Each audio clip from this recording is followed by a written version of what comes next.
Kamikaze Lassplanes is a unique marriage of two completely different type of gameplay styles. It's part visual novel and part shoot 'em up. It has a really heavy emphasis on story in the visual novel style in the story mode, but then also has an arcade mode which is focused on the shoot 'em up gameplay. So this game is most likely going to cater to two completely different types of audiences, and I don't know if there's going to be a whole lot of people that are going to enjoy both of these gameplay styles and the way it's handled in the story mode. So I'm going to touch briefly on the story mode and then mostly show gameplay from the arcade mode, since the shoot 'em up gameplay is what really drew me to this title. Now, this isn't an adult title, even though the artwork might look a bit more mature with its ecchi style, but the way the story mode works is that you're going to spend probably about 95% of your playtime reading through dialogue in the visual novel style. Now, I'm not going to dive into this much because if you've played a visual novel before, you know how it works. And if you haven't, you can clearly see how simple it is from the gameplay on your screen. The story is told throughout these text-based sequences, and they're very, very lengthy. The first mission in the shoot 'em up style doesn't start until after an hour of dialogue. And you can't really skip through these. You can manually mash the button and it'll make it go a little bit faster. But as you can see on the screen, the skip option is grayed out.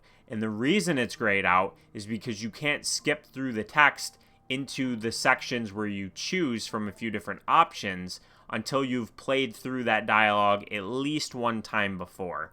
Now, there's 8 different endings, and you will have kind of these little sequences where it's going to give you options to choose from. And I think there's kind of like a morality system type of thing where some of the options feel like they're good and some are bad. Sometimes there's 2 options to choose from, sometimes there's 3, and they affect the outcome. And there's a total of 8 different endings that you can achieve, and these are tracked in the collection tab in the menus. So if you want to unlock them all, when you return to play through the story, like a second time, for example, if you want to just skip through the dialogue, you can do that. You could just hit the skip button, it won't be grayed out, and it'll bring you to the part where you choose between a few different choices. And say you pick a choice you hadn't previously chosen, then it won't let you skip because you're being introduced to new dialogue. So just to be clear, you cannot skip through dialogue quickly unless you read through it at least one time before, like on a previous playthrough or something like that. Now, you will have some shoot 'em up sections, and even those are really broken up. There's little bits of text and story being introduced that kind of breaks it up, whereas in the arcade mode, it's just strictly shoot 'em up with no story whatsoever. But that's pretty much the gist of it, and your main driving factor for the story mode is if you really enjoy the visual novel style.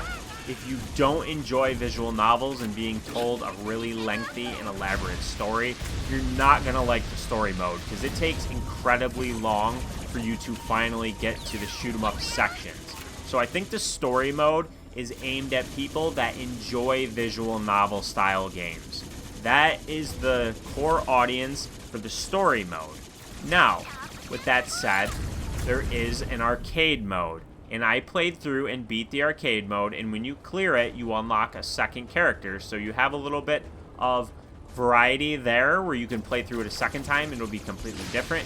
The arcade mode tracks your scores, you'll earn 1-ups, there's a multiplier, there's a bunch of power-ups that'll drop as you play, and there's different types of power-ups. There's a few that bounce around the screen, so you can't really miss them. But then there's others that won't. And if a power-up does not bounce around the screen, that just means it'll go off the screen. It won't continue to bounce around like, the DVD logo did. So there's gun upgrades, there's bullet storms and auto aim and increased fire rate. You have a special ability, which is usually something you'll want to kind of sit on unless you really want to clear the screen. It's good in a pinch, I didn't love the first character's special because it pushes you back with its power. So it's kind of hard to control your Lassplane when you're using it. So I didn't really love that, and there was a lot of times where I got hit after I got done using it because I was pinned to the left side of the screen. That's my main complaint with the first character special. And in the arcade mode, you will play through level to level. There's occasionally a mini boss. There's always an end level boss. It tracks your score. So if you want to play through multiple times, each character has their own high score that's tracked. And what I really enjoyed about Kamikaze Lassplanes is this arcade mode. I am not really a story aficionado. If you've watched any of my reviews before, you already know that. And so since I was drawn to this, because of the shoot 'em up gameplay, I did really enjoy the arcade mode. Each level felt differently. It has some really colorful backgrounds. It ran really well. I played on performance mode. There's a performance mode and then like kind of a graphical mode that's better visuals, but you might have some performance issues. So I always prefer performance mode. It doesn't matter what type of game it is. That's just my personal preference, but the option is there for you to choose. Each level has different enemy types that are introduced. When you start off the game too, you can only upgrade your gun level to 3. But then as you play through, you can upgrade it to 4 and then eventually 5. So you have a sense of progression and you get a little bit more powerful as you play through this arcade mode, which took me, I wasn't timing myself, but I think it was a little bit over an hour, maybe hour and a half to play through it. It has a few different difficulty settings. I would consider myself to be a decent shoot 'em up player. I'm not a pro, and I was able to beat it on my first try, just barely, on the normal difficulty. So if you're really good at shoot 'em ups, there's harder difficulty settings.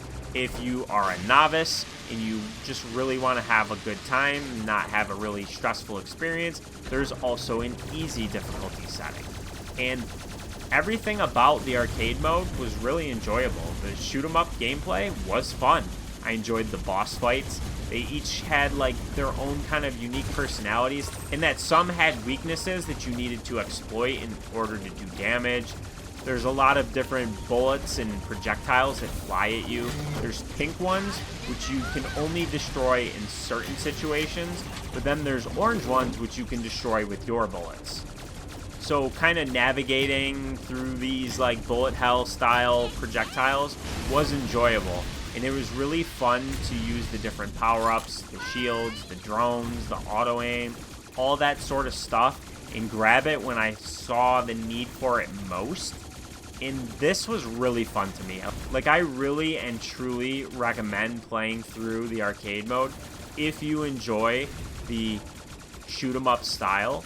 If you don't care for the visual novel style, maybe the price point might be a little steep for you because you don't enjoy half of what the game is going to offer. And truthfully, the visual novel style is the part that's probably the most content heavy. It takes way longer to play through the story mode than it does the arcade mode. So if you only like the shoot 'em up style gameplay and you have no interest in visual novels, you probably want to wait for a sale for this to just play through the arcade mode. But if you enjoy both the visual novel style and you enjoy shoot 'em ups, this is a perfect game for you. I think it's really enjoyable, and I can see the visual novel style really applying to that fan base. Again, doesn't apply to me, but I see its audience. And you can unlock some really nice artwork by playing through it, which you cannot unlock in the arcade mode. The only thing I unlocked by playing through the arcade mode was a second Lassplane, which did play differently than the default one. So it has some really nice etchy illustrations. It's really pleasant to look at, and it's really relaxing if you like the visual novel style, and it's really fun and a nice fair challenge if you enjoy the arcade style. So I could kind of just recommend this across the board, but I do kind of want to preface this and say that I've never played a shoot 'em up that had such a heavy emphasis on story. There might be some out there. This is my first, and that wasn't really for me. So I did play through a good chunk of the story mode, like 5 or 6 hours. I did not clear it because of how time consuming it is, and I really wasn't enjoying it because I'm not a visual novel fan. But the arcade mode is absolutely worth playing through, but it's ultimately up to you to decide if it's worth the price if you only like one of the two kind of gameplay styles.